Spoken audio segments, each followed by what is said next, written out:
Mo says, the terrorist event of 2001 made many people wonder about the possibility of a terrorist attack involving radioactive materials. People who live near but not in the immediate area of the attack may be asked to stay home and take shelter rather than try to evacuate. This action is called sheltering in place. Because many radioactive materials rapidly decay and dissipate, staying in your home for a short time may protect you from exposure to radiation. The walls of your home may block much of the harmful radiation. Taking a few simple precautions can help you reduce your exposure to radiation. Preparing shelter in your home. The safest place in your home during an emergency involving radioactive materials is a central room or basement. These areas should have as few windows as possible. The further your shelter is from windows, the safer you will be. Preparation is the key. Store emergency supply in this area. An emergency could happen at any time, so it is best to stock supply in advance and have everything that you need stored in the shelter. Every 6 months, check the supplies in your shelter. Replace any expired medications, food, or batteries. Also make sure that all family members know where the shelter is and what it is for. Caution them not to take any items from that area.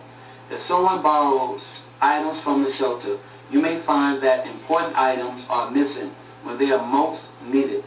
If you have pets, prepare a place for them to relieve themselves in the shelter. Pets should not go outside during a radiation emergency because they may track radioactive materials from fallout into the shelter. Preparing emergency supplies. Stock up on supplies just as you would in case of severe weather conditions or other emergencies. Following is a list of things to consider when preparing your emergency kit. Food with a long life shelf. Example of this include canned, dried, and packaged food products. Store enough food for an emergency. Purchase and store bottled water or simply store water from the tap. Each person in the household will need about 1 gallon of water per day. Plan on storing enough water for at least 3 days. A change of clothes and shoes. Check clothing every 6 months and remove clothes that no longer fit. Remember to include underwear, socks, sturdy shoes, or work boots, and winter or summer clothes as needed. Paper plates, paper towels, and plastic utensils. Disposable dishware and utensils because you will not have enough water to wash dishes and because community water sources may be contaminated. Plastic bags because you may not be able to leave your shelter for several days and you will need to collect your waste in plastic bags until it can be removed. Bedding. Store sheets, blankets, towels, and cots for use during the time you cannot leave the shelter. Battery-operated radio and batteries. Electrical power may not be on for several days. A battery-operated radio will allow you to listen to emergency messages.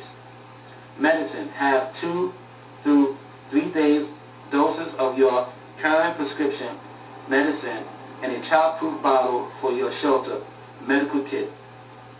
Label with the name and expiration date of the medicine. Discuss with your doctor the best way to obtain this small amount of extra medicine. Be sure to check medicine in your kit every 6 months to make sure they are not past the expiration date. Toiletries. Keep a supply of soap, hand sanitizer, toilet paper, deodorant, disinfectant, etc. Flashlights and batteries.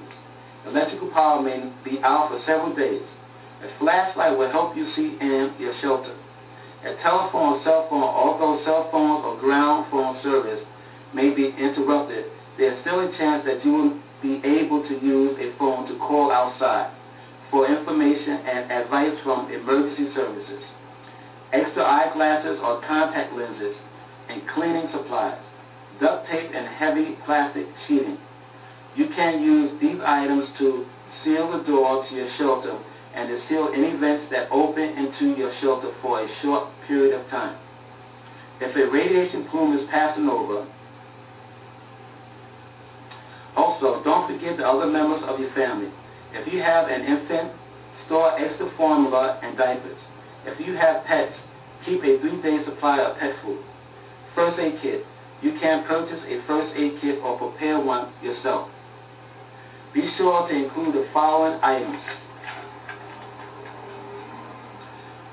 sterile adhesive bandages, sterile gauze pad in 2 inches and 4-inch sizes, adhesive tape, sterile roll bandages, scissors, tweezers, needles, thermometer, moisture toiletries, antiseptic ointment, tube of petroleum jelly or other lubricant, soap or hand sanitizer, latex or vinyl gloves, safety pins, aspirin or aspirin-free pain reliever, anti-diarrhea medication, laxative, antacid for stomach upset, syrup of ipecac to cause vomiting if advised by a poison control center, activate charcoal to stop vomiting if also advised by poison control center, games, books, and other entertainment, because you may be in your shelter for several days.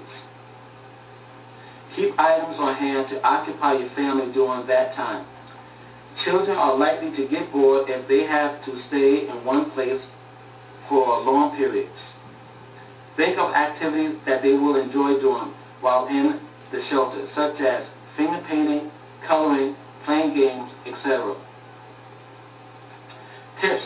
Before entering shelter, if you are outside when the alert is given, try to remove clothing and shoes and place them in a plastic bag before entering the house. During severe weather, such as extreme cold, remove at least the outer layers of clothes before entering the home to avoid bringing radioactive material into your shelter. Leave clothing and shoes outside. Shower and wash your body with soap and water. Removing clothing can eliminate up to 90% of radioactive materials or radioactive contamination.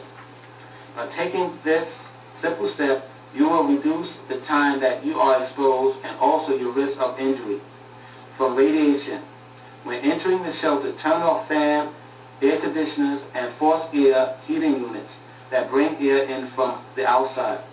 Close and lock all windows and doors, and fireplace dampers. When you move to your shelter, use duct tape and plastic sheeting to seal any doors, windows, or vent for a short period of time, in case a radiation plume is passing over. Listen to your radio for instruction. Within a few hours, you should remove the plastic and duct tape and ventilate the room. Suffocation could occur. If you keep the shelter tightly sealed for more than a few hours, keep your radio turned to an emergency response network at all times for updates on the situation. The announcer will provide information about when you may leave your shelter and whether you need to take other emergency measures. And CDC says, in the event of a radiation emergency, such as a nuclear power plant accident or the explosion of a radioactive dirty bomb, you may need to leave your home or the immediate area.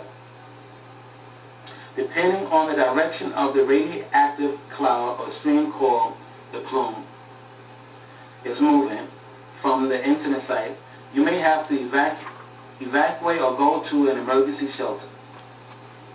If an incident occurs that involves radiation, whether accidental or intentional, you should listen for radio or television reports that will tell you if your area should be evacuated.